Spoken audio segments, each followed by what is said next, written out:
আমি তোমার কত টোটাল কয়টা বলছি তোমাদেরকে? 6টা। তার মধ্যে একটা হচ্ছে কি ওয়েল ইঞ্জিন অয়েল ইউজের মাধ্যমে ইঞ্জিন অয়েল কি হয়ে যায়, ক্ষয় হয়ে যায়, কি হয়ে যায়। তো সেজন্য আমাদেরকে প্রত্যেকদিন ইঞ্জিন অয়েলটা কি করতে হচ্ছে, কি করতে হবে, কারণ এগুলো তলা ভাত শুকিয়ে যাবে। আর নাম্বার 2 হচ্ছে এটা কি, এটা জিনিসটা রেডিওয়াটার কি, এগুলো কি পানি, রেডিওয়াটার পানি ইউজ হওয়ার কারণে এটা কি হয়ে যায়, শুকিয়ে যায়। সেজন্য আমাদেরকে এই জিনিসটা কি করতে হচ্ছে, কি তবে রেডিওয়াটার পানি দেওয়ার সময় আয়রন মুক্ত পানি দিতে হবে। কি মুক্ত পানি দিতে হবে? আয়রন মুক্ত পানি, এগুলো সামনে করো।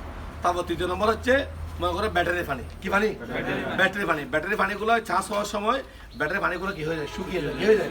সেজন্য আমাদেরকে প্রত্যেক দিন না চেক না করলেও সপ্তাহে একবার কি করতে হবে, চেক করতে হবে, যাতে শুকিয়ে গেলে আমি আবার পুনরায় কি করে ফিল আপ করে দেবো। তার 3টা শেষ হয়ে গেছে। 4টার মধ্যে এটা কি বলছি আমি, পাওয়ার ওয়েলের কাজ হচ্ছে স্ট্যান্ডে কি রাখা, স্মুথ রাখা। আমি এদিকে কাটার সময় এই পাওয়ার ওয়েলগুলো ক্ষয় হবে। সেজন্য আমাদের কি করতে হবে, এগুলো যদি শুকিয়ে যায় আমাদের কি করতে হবে, ম্যাক্সিমামে রাখতে হবে, ম্যাক্সিমামে রাখতে হবে, ঠিক আছে। মানে এটাও হয়ে যায়, মোটামুটি পাওয়ারও দিতে হবে। তারপর আসছে 2টা জিনিস আছে, একটা হচ্ছে ক্লাস সিলিন্ডার, একটা হচ্ছে মাস সিলিন্ডার। ক্লাস সিলিন্ডার যে অয়েলগুলো আছে এটার নাম কি, ব্রেক অয়েল। কি অয়েল? Break oil. এটাও তোমার ভাত কি ভাত, তাহলে এটাও কি হয়, ইউজ হয়। আমরা যখন সবসময় ব্রেক করি, ব্রেকের ক্ষেত্রে এই জিনিসটা ক্ষয় হয়ে যায়, ঠিক আছে। আজকে কয় না হলে কালকে হবে, কালকে না হলে পরশু হবে, 1 সপ্তাহ না হলে 15 দিন পরে হবে, 15 দিন পরে 1 মাস পরে হবে। সুতরাং এই জিনিসটা আমাদের চোখে রাখতে হবে। কোথায় রাখতে হবে?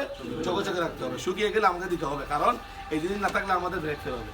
আরটা হচ্ছে যদি মেন লাগার ক্ষেত্রে হয় ক্লাস সিলিন্ডার থাকবে, কি সিলিন্ডার থাকবে, ক্লাস সিলিন্ডার কি থাকবে, ব্রেক অয়েল থাকবে। কি অয়েল থাকবে? Break oil. আমরা যতক্ষণ পর্যন্ত গিয়ার পরিবর্তন করবো ততক্ষণ পর্যন্ত ক্ষয় হবে, সেজন্য আমাদেরকে এটাও চেক করতে হবে। আরটা হচ্ছে গিয়ার অয়েল, একটা হচ্ছে গিয়ার অয়েলের মধ্যে যে তরফ থাকে ওগুলো শুকিয়ে যায়, ওগুলো কি যায়, শুকিয়ে যায়। আমি যদি না বুঝি আমাকে মেকানিকের সাহায্য নিতে হবে। কীভাবে আমি আমার এখানে যে গিয়ার অয়েল শুকিয়ে গেছে ওই জিনিসটা কিন্তু কী করার জন্য, ধরার জন্য আমি যদি না বুঝি মেকানিকের সাহায্য নিয়ে গিয়ার অয়েলের মধ্যে গিয়ার অয়েল পরিমাপ আছে কি না, কম থাকলে আমাকে দিতে হবে, আর না হলে পরিপূর্ণ থাকলে আমাকে দিতে হবে, ঠিক আছে। তাহলে আমরা টোটাল এখানে তলপথ নাম হচ্ছে কয়টা? 6টা। একটা হচ্ছে কি অয়েল, ইঞ্জিন অয়েল, একটা হচ্ছে কি রেডিওয়াটার মানে, একটা হচ্ছে ব্যাটারি পানি, এটার নাম হচ্ছে ডিস্টিল ওয়াটার। কি ওয়াটার? Distil water. একটা হচ্ছে এটা কি পাওয়ার ওয়েল। আর ক্লাস মাস্টার যে ওয়াটার নাম কি, ব্রেক ওয়েল। আর গিয়ারের মধ্যে আছে কি অয়েল, গিয়ার অয়েল।